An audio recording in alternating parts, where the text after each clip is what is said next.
mais gars yi tamit Xavi est-ce que tamit du bàyyi Arda Güler muy jàpp di ko daaj si banc bi tamit tey 65e minute la dugg 80e minute mu def passe décisive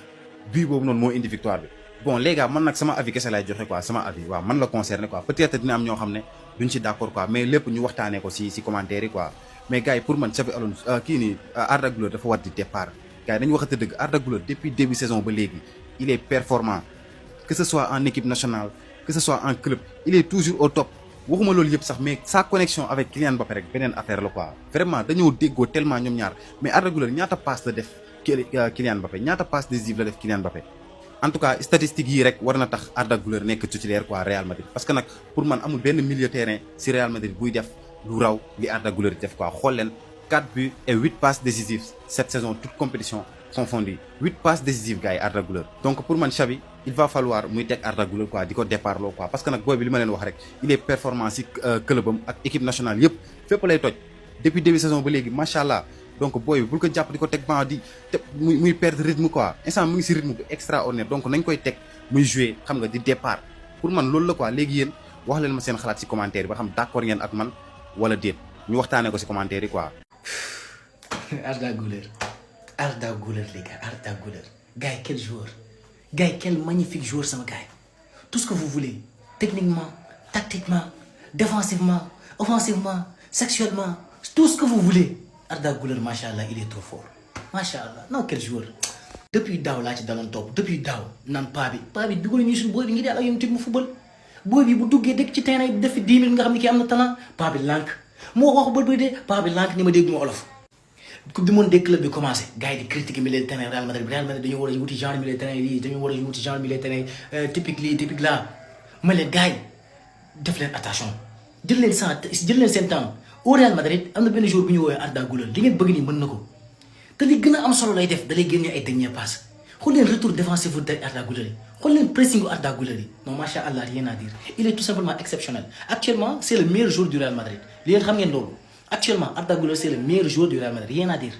xoolal keroog suñu match bi il a fallu que mu dugg pour génne benn passe boo xam c'est une sorte de nulle part pour que Kylian Mbappé finisse macha allah Arda Güler sama gars yi kii il est indispensable moo tax heureusement Xabi Alonso génnee ko à la 73e minute loolu mooy kaay noppalu kaay xam na bu baax lu muy def Xabi Alonso xam na ne actuellement kii mooy meilleur joueur am mais en tout cas master class rien à dire il est tout simplement extraordinaire magnifique macha allah. su ma neexee ma ne actuellement Arda Güler est le meilleur militaire au monde kan moo koy weddi kan moo koy bañ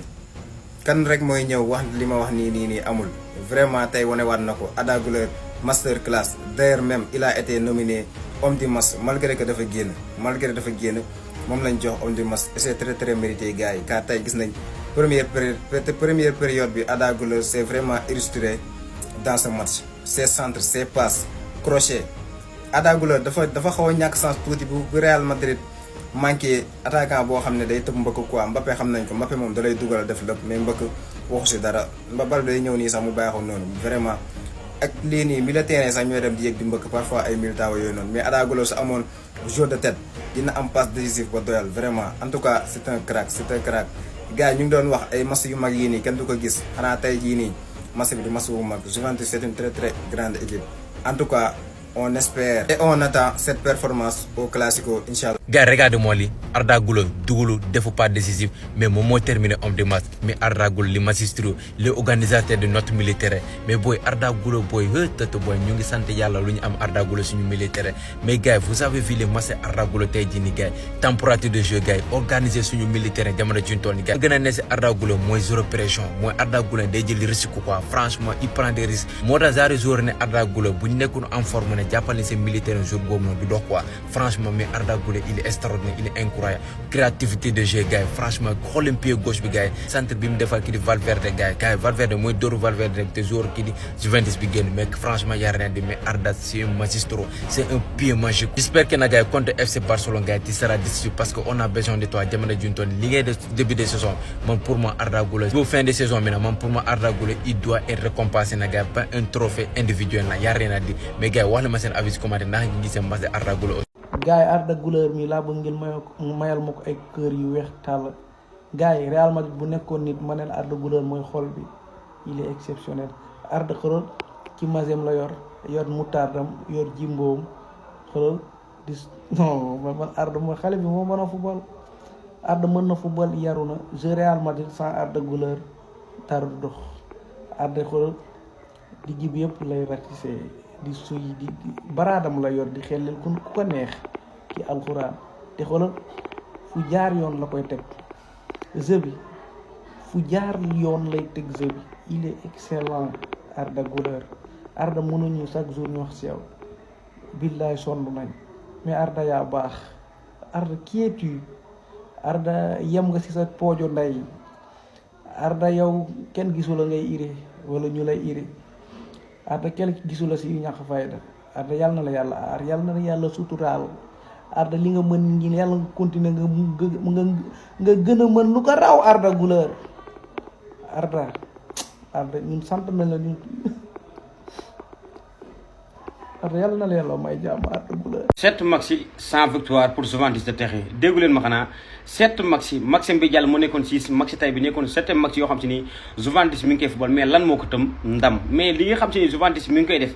mais ndam dina leen tëddee trop bu ñu xool match Ligue des Champions 3e journée ñeel ki nga xam si moom la ñuy wax 3e journée Real Madrid ak ki nga xam si moom la ñuy wax Juventus terrain vraiment mu nekk match boo xam si ni match bu neex a neex la si li nga xam si moom la ñuy wax soirée Ligue des Champions match boo xam si ni bokkoon na si match soog yi mais avec ki nga xam si moom la ñuy Juventus terrain moom mënoo ko boole si match soog yi dafa nekk équipe boo xam si ni il fallait que mu daje équipe mag day war a ñëw imposé boppam wane boppam marqué des buts mais du ko def Juventus fa lay nekk di yappari mais Juventus bu ñu waxati dëgg match tay bi nekkutoon match boo xam si ni Juventus terrain waroon na ko perte maximum minimum Juventus waroon na si génn ak benn point mais avec cette attaquant yoo xam si ni kenn mënut a xam seen kenn mënu leen comprendre muy raté occasion yu bëree bëri yoo xam si ni mën ne mënoo comprendre enfin Real Madrid mën ne mujj ko jàpp dóor ko 1-0 biit dëkk bu Real Madrid ñu koy wax Santiago Bernabéu ki nga xam si mën ne moo dugal bit bi à la 57e minute moom la ñuy wax ci Jude Bellingham avec occasion boo xam si ni mën ne Vinicius Junior créé na ko dugg si surface bi def fa lu ko neex tip tap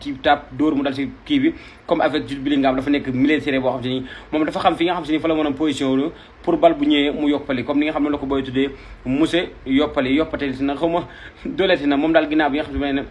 Vini dóor mu dal si baar bi xaar na ko fa mu ñëw mu laal mu dugg avec un célébré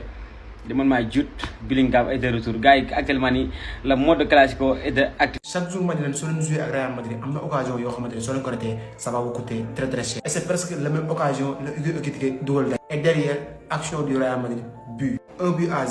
fin du match. C'est presque le même scénario que le match passé, un Real très très dominant, un Real Madrid boo xamante ni voilà ñu domine match bi mais ils ont du mal à concrétiser leurs occasions parce que derrière aussi il faut souligner aussi équipe bu Juventus bi défensivement ils ont été très très bons parce que tey seen système bi teg je pense qu'ils ont joué avec 5 défenseurs et loolu équipe italienne bi aussi ils ont l'habitude de le faire mais voilà comme vous savez c'est le Real Madrid peu importe ce qui se passe voilà dans un grand soir il peut te claquer un but à n'importe quel moment. Et moment bi ñu ñëwee sax moo baax parce que moment boobu noonu gisoon nañ carrément que Juventus commencé woon na am confiance Juventus commencé woon na am ay occasions yu bëri mais Jude Bellingham qui marque son premier but cette saison sur un magnifique travail de Vinicius Junior il faut souligner ça moom aussi je peux dire que but bi à 90% moom moo ko liggéey. Mais les gars Arda Güler mënul football Arda Güler en fait footballeur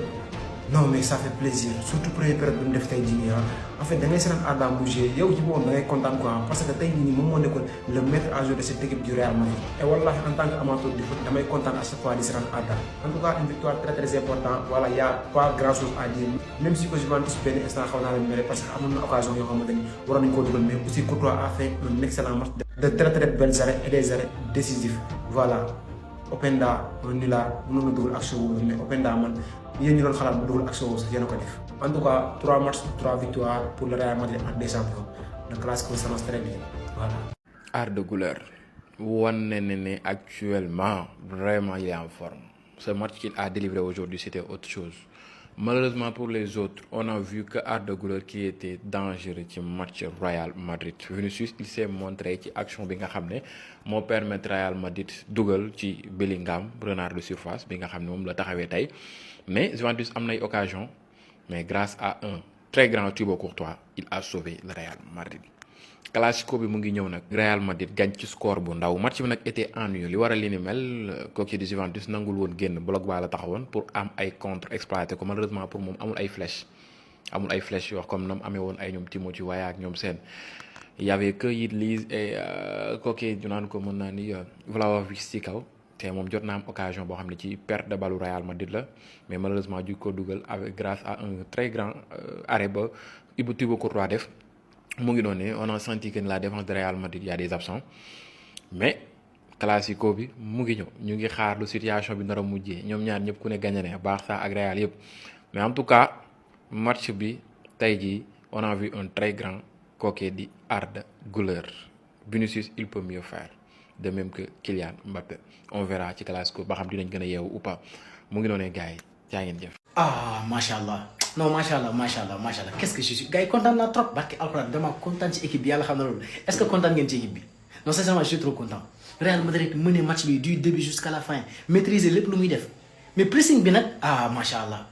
Voilà donc sama gars yi mu ngi noonu Real Madrid gagné na 3e match de la Ligue des Champions contre Juventus de Turin 1-0 but de Jude Bellingham grâce à une action magnifique extraordinaire de monsieur Vinicius Junior.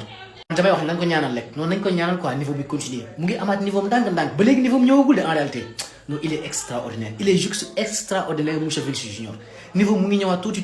nañ ko jox temps mu ñëwaat macha allah non quel match de Vinicius Junior sama gars yi macha allah masterclass ce soir l'action du but tout simplement wane na lépp que ni Vinicius Junior mu ngi ñëwaat di jëlaat niveau am ndànk-ndànk et la finition de Jude Bellingham aussi merci beaucoup Jude. ça fait 2 matchs contre Getafe contre Juve tey def ces matchs tranquille day génnee ay top performance te gars duñ ci bàyyi xel. tey moom xam naa di ci bàyyi xel ndax tey dugal na mais même contre Getafe day def top match macha allah Jude Bellingham moom tamit aussi mu ngi jëlaat niveau am ndànk-ndànk nee woon naa ne Bouchra bu yeewoo ñëpp yëg ko mbag mi doon métti rek.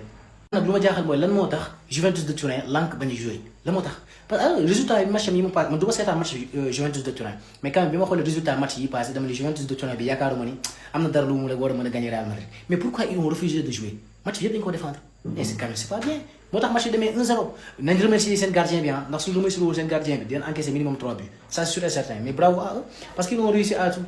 prendre tout simplement un seul petit but. En tout cas bravo à l'équipe vraiment bravo à l'équipe rien à dire ils ont maîtrisé le match du début jusqu'à la fin man pressing bi moo ci gën a neex tout le monde pressing vite fait Real Madrid bu perte balle bi récupérer waat ko vraiment c'est beau à voir et j'espère que aussi que ni du faible Juventus de Turin moo tax ngeen doon def lii et on attend tout simplement le classico on veut la même chose sama gars yi vamos a la Madrid nada más.